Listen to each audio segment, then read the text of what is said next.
Hey guys, we are back again with a new video. और दोस्तों, आज के इस वीडियो के अंदर हम पर्टिकुलरली बात करेंगे हमारे इंडियन आर्मी के अंदर कैसे डॉग्स का सिलेक्शन होता है और कैसे एक डॉग स्क्वाड को तैयार किया जाता है। और इसके जो भी एस्पेक्ट हैं दोस्तों, वो हम सारे ही कवर करेंगे। इनकी डाइट क्या होती है, इनकी ट्रेनिंग कैसे होती है, कौन कौन सी कैटेगरीज में डॉग्स का सिलेक्शन होता है, आखिर जो एप्टीट्यूड टेस्ट होता है इनका वो किस तरीके से कंडक्ट किया जाता है, किस एज के अंदर होता है, और जितने भी क्वेश्चंस आप सभी के माइंड में आ रहे होते हैं आर्मी के डॉग्स के बारे में, उन सभी को आज दोस्तों हम इसी टॉपिक में डिस्कस करेंगे। और ये भी जानेंगे कि क्या एक सिविलियन, एक आम आदमी उन डॉग्स को अडॉप्ट कर सकता है या नहीं। So without any further ado, let's get started.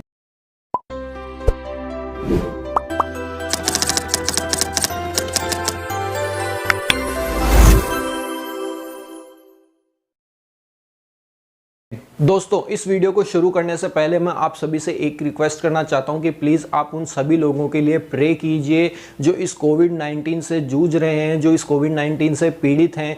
Plus दोस्तों, आप सभी को ये न्यूज़ के थ्रू पता चल ही गया होगा कि राजस्थान के जैसलमेर ज़िले के अंदर एक बहुत बड़ा सैंड स्टॉर्म आया था। प्लस हमारे बे ऑफ बंगाल के अंदर एक बहुत बड़ा साइक्लोन आने का प्रेडिक्ट किया है मौसम विभाग ने, जो कि काफ़ी ज़्यादा शॉकिंग न्यूज़ है। एक तरफ कोरोना, दूसरी तरफ सैंड स्टॉर्म, तीसरी तरफ दोस्तों ये साइक्लोन, जो एक अपने आप में बहुत बड़ी तबाही लेके आने वाला है। मैं उन सभी के लिए प्रे करता हूँ। मैं आपसे भी यही उम्मीद करता हूँ कि दोस्तों आप भी उनका साथ दें। अगर आप किसी भी तरीके की फाइनेंशियल हेल्प उनको दे सकें तो वो बहुत बढ़िया होगा इस समय उन लोगों के लिए, क्योंकि गवर्नमेंट बहुत सारे रिलीफ फंड चलाती है उस समय में। ऐसी सिचुएशंस के अंदर तो आप 10 रुपये ही सही, लेकिन दोस्तों प्लीज़ उसके अंदर अपना कुछ भागीदारी रखें, उसके अंदर कुछ अपना सपोर्ट दें।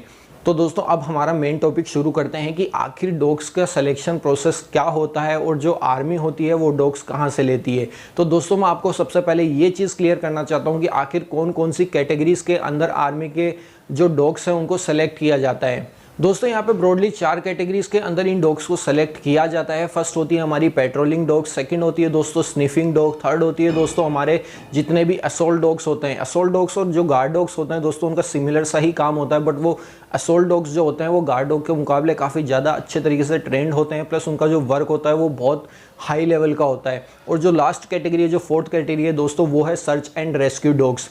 अब यहाँ पे दोस्तों आप सभी को एक चीज़ तो पता ही होगी कि हमारे आर्मी के अंदर मेजरली 2 ही डॉग्स को काम में लिया जाता है। उनमें से पहला है दोस्तों हमारा जर्मन शेफर्ड सदाबहार डॉग ब्रीड, और सेकंड है दोस्तों हमारी लैब्राडोर रिट्रीवर ब्रीड। और आज के समय दोस्तों कुछ इंडियन ब्रीड्स को भी इसके अंदर शामिल किया गया है, जो कि एक प्राउड मोमेंट है इंडिया के लिए कि हमारी एक इंडियन ब्रीड इस आर्मी के अंदर शामिल की गई है। ये काफ़ी ज़्यादा प्राउड मोमेंट्स हैं उन सभी पेट लवर्स के लिए जो स्ट्रे डॉग्स या फिर इंडियन डॉग ब्रीड्स के काफ़ी ज़्यादा समर्थक रहे हैं या फिर काफ़ी ज़्यादा समर्थन करते हैं और उनको प्रमोट करने की कोशिश करते हैं। यहाँ पे दोस्तों अगर बात करें जर्मन शेफर्ड की, तो मेनली उन्हें 2 कामों के लिए काम में लिया जाता है। पहला होता है दोस्तों असोल्ट डॉग और सेकंड होता है पेट्रोलिंग। असोल्ट डॉग का दोस्तों यहाँ पे मतलब क्या होता है, मैं आपको एक थोड़ा ब्रीफ देने की कोशिश करता हूँ। दोस्तों यहाँ पे असोल्ट डॉग्स का काम होता है उस जो पर्टिकुलर इंसान है, जो सस्पेक्ट है, उसको टेक डाउन करना। Take down in the sense दोस्तों कि उस पर अटैक करना और उसको रोक के रखना जब तक उसके हैंडलर या फिर कोई भी उस पर्टिकुलर इंसान तक नहीं पहुंच जाते। यहाँ पे बहुत से लोगों को दोस्तों डाउट होता है कि वो इतना ज़्यादा बाइट फोर्स अप्लाई करते हैं कि उनके हार्ट डैमेज हो जाते हैं या फिर कुछ और डैमेज कर देते हैं या फिर उन्हें फाड़ डालते हैं। वो डॉग्स उस समय पर उतना ही बाइटिंग फोर्स काम में लेते हैं कि वो इंसान उनसे छूट भी ना जाए और वो इंसान उनकी पकड़ में भी रहे। वो एक बहुत ही मीडियम और बैलेंस तरीके से उस बाइट को काम में लेते हैं, जिससे वो इंसान घबराया भी रहता है और वो उनकी पकड़ से छूटता नहीं है। वो चाहे से उन पर कितना ही मारने की कोशिश कर ले उस डॉग को, जब तक उस डॉग के हैंडलर्स उस सस्पेक्ट तक नहीं पहुंच जाते या फिर हमारी आर्मी उस सस्पेक्ट तक नहीं पहुंच जाती, जब तक वो उस डॉग का काम होता है उस पर्टिकुलर इंसान को, पर्टिकुलर सस्पेक्ट को वहीं पे होल्ड करके रखना। ये तो दोस्तों काम होता है असोल्ट डॉग्स का, मतलब डायरेक्ट अटैक करना।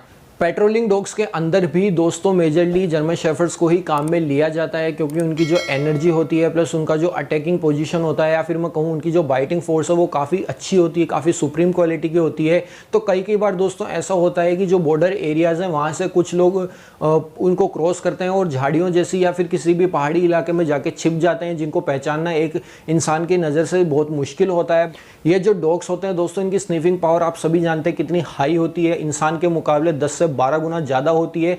तो ये बहुत ही अच्छे तरीके से पता लगा लेते हैं कि किसी ने बॉर्डर क्रॉस किया है, प्लस वो किस कंडीशन में और किस तरफ बैठा है। यहाँ पे दोस्तों एक बहुत ही बढ़िया फैक्ट है कि जितने भी हमारे आर्मी के डॉग्स हैं उनकी जो ट्रेनिंग होती है वो बहुत अच्छी तरीके से करवाई जाती है और एक बैलेंस ट्रेनिंग दी जाती है। कुछ समय तक उनको दोस्तों सेम चीज़ें ही सिखाई जाती है, जैसे कि लैंड माइंस को स्निफ करना, वो चाहे स्निफिंग डॉग हो, चाहे असॉल्ट डॉग हो, या फिर किसी भी कैटेगरी का डॉग हो, उन सभी को वो चीज़ सिखाई जाती है। तो यहाँ पे दोस्तों जब पेट्रोलिंग डॉग उस इंसान को पकड़ने के लिए भागता है तो उसको एक बहुत ही ज़रूरी काम करना पड़ता है, वो होता है लैंड माइन से बचते हुए उस आदमी तक पहुंचना, वरना लैंड माइन के थ्रू वो भी ब्लास्ट हो सकता है। इसी वजह से दोस्तों उनको जो लैंड माइंस की भी स्निफिंग करवा के उनको ट्रेनिंग दी जाती है। अब है दोस्तों हमारी थर्ड कैटेगरी, जो कि है दोस्तों स्निफिंग डॉग्स। स्निफिंग डॉग्स के अंदर दोस्तों मेजरली काम में लिए जाते हैं लैब्राडोर रिट्रीवर्स, क्योंकि उनकी जो स्निफिंग पावर होती है वो जर्मन शेफर्ड के मुकाबले थोड़ी ज़्यादा होती है। इस वजह से प्लस उनका जो टेम्परामेंट होता है दोस्तों वो जर्मन शेफर्ड के मुकाबले थोड़ा काम होता है। और ज़रूरी नहीं है दोस्तों कि स्निफिंग हमेशा बॉर्डर एरियाज़ पे ही करवाई जाए। कभी कभी आपने भी बहुत बार सुना होगा कि कुछ बॉम्ब प्लांट्स कर देते हैं हमारी सिटीज़ के अंदर। इस सिचुएशन के अंदर दोस्तों हम असोल्ट डॉग या फिर किसी भी पेट्रोलिंग डॉग को काम में नहीं ले सकते, क्योंकि वहाँ पे कूल टेम्परामेंट की ज़रूरत होती है, हमें भगदड़ नहीं मचानी किसी भी तरीके की। इस वजह से दोस्तों यहाँ पे लैब्राडोर्स को काम में लिया जाता है उनकी स्निफिंग पावर की वजह से। और इनका काम होता है दोस्तों किसी भी तरीके का RDX हो उसको डिटेक्ट करके अपने जो हैंडलर होते हैं उसको सिग्नल दे देते हैं कि इस तरफ ये चीज़ पड़ी है, आप यहाँ पर पूरा सर्वे करके उसको यहाँ से डिस्प्लांट कर सकते हैं। अब बात करते हैं दोस्तों हमारी फोर्थ एंड लास्ट कैटेगरी की, जो कि है सर्च एंड रेस्क्यू डॉग्स। दोस्तों यहाँ पे भी मेजरली लैब्राडोर्स को ही काम में लिया जाता है, क्योंकि वही अगेन सेम चीज़ है दोस्तों, इनका टेम्परामेंट बहुत ही काम होता है, कूल टेम्पर डॉग होते हैं, हाईली इंटेलिजेंट होते हैं और इनकी जो स्निफिंग पावर है वो भी बहुत अच्छी होती है। यहाँ पर दोस्तों आप किसी भी नेचुरल कैलेमिटीज़ की बात कर लीजिए, चाहे से वो फ्लड हो, अर्थक्वेक हो, लैंडस्लाइड हो, या फिर दोस्तों बात करें आप एक स्नो एवेलांच की, इन सभी सिचुएशंस के अंदर दोस्तों लैब्राडोर बहुत अच्छे से परफॉर्म करते हैं।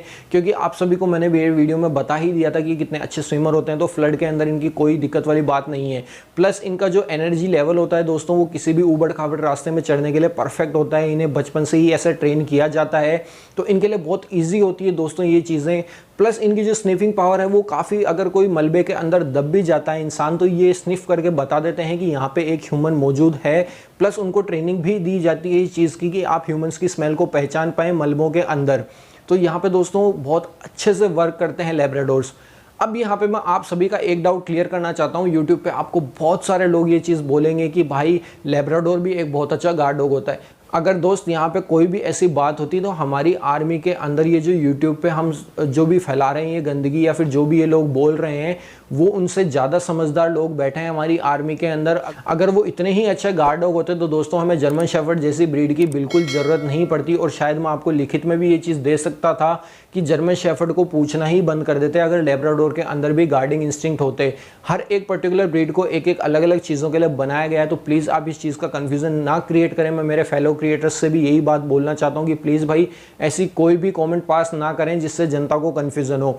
और जितनी भी जनता जो इस चीज़ को लेकर कन्फ्यूज़ है, मेरे भाई ऐसा कुछ भी नहीं है, उनमें गार्डिंग का कोई भी इंस्टिंक्ट नहीं होता है। वो किसी अजनबी को देख के बार्क करते हैं, वो सिर्फ एक अलर्ट कर रहे हैं आपको।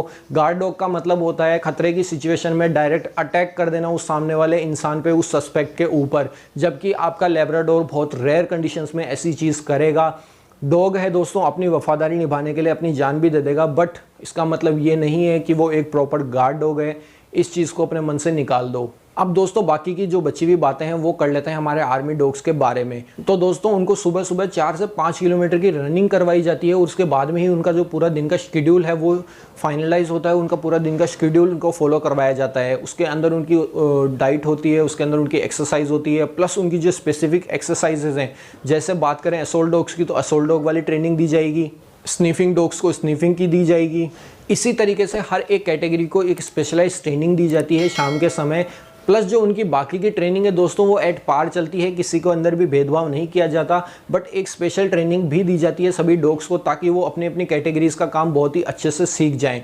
यहाँ पे दोस्तों बात करें अगर अडॉप्शन की तो दोस्तों 8 साल का जब आर्मी का डॉग हो जाता है तो उसे रिटायर कर दिया जाता है। 2016 से पहले दोस्तों उसको यूथनेशिया कर दिया जाता था। यूथनेशिया होता है दोस्तों इंजेक्शन की मदद से उस डॉग को मार देना। यूथनेशिया दोस्तों आप सभी को एज ए पेट लवर बहुत गलत चीज़ लग रही होगी, बट ये हमारे दोस्तों जो नेशनल सिक्योरिटी है उसका एक मामला यहाँ पे सामने आता है, क्योंकि ये डॉग इतने हाईली ट्रेंड होते हैं, उनको हर एक चीज़ के बारे में, RDX वगैरह के बारे में पता होता है कि जो भी जो गंदे काम करते हैं हमारी सोसाइटी के अंदर, फॉर एग्जांपल अगर मैं बात करूँ टेररिस्ट की या फिर किसी भी ऐसे इंसान की जो उन डॉग्स को मिसयूज़ करके उनको एक गलत तरीके से अपने काम में ले सकता है। जैसे आर्मी का बेस पता करना, आर्मी जो भी RDX इनको स्निफिंग करवाने के काम में लेती है, ये उनको पता लगा सकते हैं। कुछ ऐसा एक अलग से कुछ क्रिएट करना RDX जिसके अंदर उनकी स्मेल को पता लगाना डॉग्स के लिए नामुमकिन सा हो जाए। इसी वजह से दोस्तों आर्मी 2016 से पहले इनको यूथनेशिया कर देती थी, बट आफ्टर 2016 दोस्तों काफ़ी एनिमल राइट एक्टिविस्ट ने इसके बारे में बात की, तो आर्मी ने कहा ठीक है हम यूथनेशिया नहीं करेंगे। तो आर्मी ने 2 सेंटर्स बना दिए, उनके अंदर उन डॉग्स को रखने लगे। फिर ये दोस्तों ये डिमांड उठने लगी कि हम इनको अडॉप्ट करना चाहते हैं। तो मोस्टली आर्मी उन्हीं लोगों को अडॉप्शन के लिए देती है जो एक आर्मी पर्सन हो या फिर आर्मी से रिटायर्ड हो। यहाँ पे दोस्तों अगर बात करें सिविलियंस की कि क्या सिविलियंस उनको अडॉप्ट कर सकते हैं, जी हाँ दोस्तों बिल्कुल सिविलियंस भी उनको अडॉप्ट कर सकते हैं, बट उसका एक बहुत लंबा चौड़ा लीगल प्रोसेस होता है। पहले आपको ये प्रूव करना पड़ता है कि आप एक सच्चे मायने में ट्रू डॉग लवर एंथुजियास्ट हैं और उनकी बहुत अच्छे तरीके से केयर करेंगे। क्योंकि आप सभी को पता है डॉग की जो उम्र होती है दोस्तों वो 12 से 14 साल की होती है और 8 साल वो अपनी आर्मी सर्विस में दे चुका है। जो बाकी की उसकी लाइफ है दोस्तों वो उसकी एक तरीके से बुढ़ापे की लाइफ है, रिटायरमेंट की लाइफ है, तो उसमें उसको इतना ज़्यादा हेप्टिक काम में नहीं लिया जा सकता। उसको आप रख सकते हैं, उसको प्यार कीजिए, उसको एक्सरसाइज करवाइए, प्लस उसका आप ध्यान ही रख सकते हैं। अगर कोई भाई ये सोच रहा है कि मैं आर्मी का एक हाई क्वालिटी डॉग लेके ब्रीडिंग शुरू कर दूंगा, ये कर दूंगा, वो कर दूंगा, तो भाई आई एम सॉरी, आपको ऐसा कुछ भी करने को नहीं मिलेगा। आर्मी आपको पहली बात अलाउ ही नहीं करेगी। पूरा लीगल प्रोसीजर होता है आर्मी का, आपको एक एक चीज़ प्रूव करनी पड़ेगी, आपके टेस्ट भी होंगे, उसके बाद में ही आर्मी आपको अलाउ करेगी वो डॉग्स को अडॉप्ट करने में। तो अब बात करते हैं दोस्तों कि आखिर जो आर्मी होती है वो ये डॉग्स लाती कहाँ से है। दोस्तों आर्मी का खुद का एक ब्रीडिंग सेंटर होता है, वो किसी भी अन्य व्यक्ति से डॉग नहीं लेती, वो बाहर से डायरेक्ट इंपोर्ट करवाती है। अगर इंडिया के अंदर कोई ऐसा ब्रीडर है जो आर्मी को भी डॉग सप्लाई करता है तो आई एम रियली सॉरी, मुझे उस चीज़ के बारे में नहीं पता। जितना मुझे पता चला है दोस्तों मैं आपको बता रहा हूँ, आर्मी बाहर से ही इंपोर्ट करवाती है वो डॉग्स और बहुत ही हाईली सिक्योर्ड होता है, वो बहुत ही ज़्यादा कॉन्फिडेंशियल होता है कि वो कहाँ से डॉग्स मंगवाती है। सेकेंड चीज़ दोस्तों, वो अपने जो स्टड होते हैं या फिर जो भी मैटिंग पेरेंट होते हैं उनको कंप्लीटली फील्ड वर्क से अलग रखती है। उनकी डाइट से लेकर दोस्तों उनकी एक्सरसाइज, उनका जो भी रूटीन है डेली का वो बिल्कुल सेम होता है फील्ड वर्किंग डॉग्स से। बट यहाँ पे दोस्तों उनको सेपरेट रखा जाता है, उन्हें कभी भी फील्ड के अंदर नहीं भेजा जाता, वो सिर्फ और सिर्फ मैटिंग और रिप्रोडक्शन के काम में लिए जाते हैं। और आर्मी का दोस्तों एक टारगेट होता है ईयरली 200 डॉग्स अच्छे ब्रेड करना और उनको अपनी वर्किंग फील्ड के अंदर काम में लेना। यहाँ पे दोस्तों आर्मी 240 डॉग्स का टारगेट लेके चलती है, जिसमें से कि 200 डॉग्स को सेलेक्ट किया जाता है, प्लस फिर उन्हें ट्रेन करके उनको एक बहुत ही अच्छे फील्ड वर्क के अंदर भेज दिया जाता है। यहाँ पे दोस्तों डॉग्स ड्यूटी करने चले जाते हैं जम्मू एंड कश्मीर जैसी हार्श कंडीशंस के अंदर भी। तो दोस्तों डॉग्स किसी भी क्लाइमेट को बहुत इजीली अडेप्ट कर लेते हैं। अगर आपके दिमाग में बहुत सारे डाउट्स होते हैं कि हस्की नहीं रह सकता, हस्की ये नहीं कर सकता, तो मेरे भाई अगर डॉग्स -27 डिग्री के अंदर एक हार्श वेदर से निकल के, एक हॉट वेदर से निकल के पहुंच जाते हैं और इजीली अडेप्ट कर लेते हैं, तो मेरे भाई कुछ भी नामुमकिन नहीं है। आप अच्छा उनको कंडीशनिंग दें, उनकी एक्सरसाइज प्रॉपर करवाएं, प्लस अगर आप हस्की जैसी ब्रीड रख रहे हैं तो उसका थोड़ा बहुत ठंड का भी ध्यान रखें कि उसको एक आप गर्मी में बाहर ना बांधें या कुछ भी ना करें। अब आपके मन में भी ये डाउट उठ रहा होगा कि क्या हम आर्मी डॉग्स के जो पपीज़ प्रोड्यूस होते हैं उसमें से हाई प्राइस पे करके भी किसी को परचेस कर सकते हैं? जी नहीं दोस्तों, ऐसा कुछ भी नहीं होता। आर्मी उनको स्पेसिफिकली अपने ब्रीडिंग पर्पस के लिए रखती है। उन्हीं पप्स के अंदर से दोस्तों उनकी फ्यूचर जनरेशन के स्टड्स को रिटेन कर लिया जाता है और बाकी सभी को फील्ड वर्क के लिए भेज दिया जाता है। ये जैसे एक आर्म ब्रीडर करता है दोस्तों हम सभी के लिए ये डॉग्स प्रोवाइड करवाने का काम, उसी तरीके से आर्मी के जो ब्रीडर्स होते हैं वो सिर्फ और सिर्फ आर्मी के लिए ही काम करते हैं। उनका सिविलियन से कोई लेना देना नहीं है।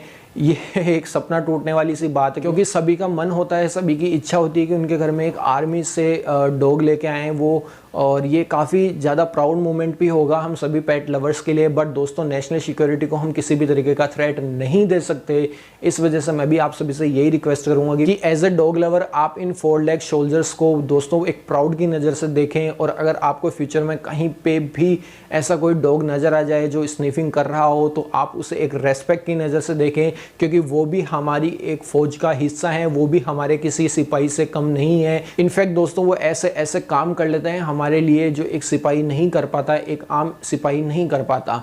तो दोस्तों आज के इस वीडियो के लिए इतना ही। अगर आपको सच में ये वीडियो पसंद आया हो तो इसे लाइक कीजिए, हमारे चैनल को सब्सक्राइब कीजिए, और आपके कोई भी तरीके के डाउट हो दोस्तों आप नीचे कमेंट्स कर सकते हैं। अगर आप मेरे से पर्सनली चैट करना चाहते हैं तो दोस्तों आप मेरा जो इंस्टाग्राम पेज है TheDocTalk_177 के नाम से, उस पर आप मेरे को पर्सनली मैसेज कर सकते हैं। मैं आपका विदिन 2 आवर्स पूरा आंसर देने की कोशिश करूँगा। तो आज के लिए इतना ही। जय हिंद, जय भारत।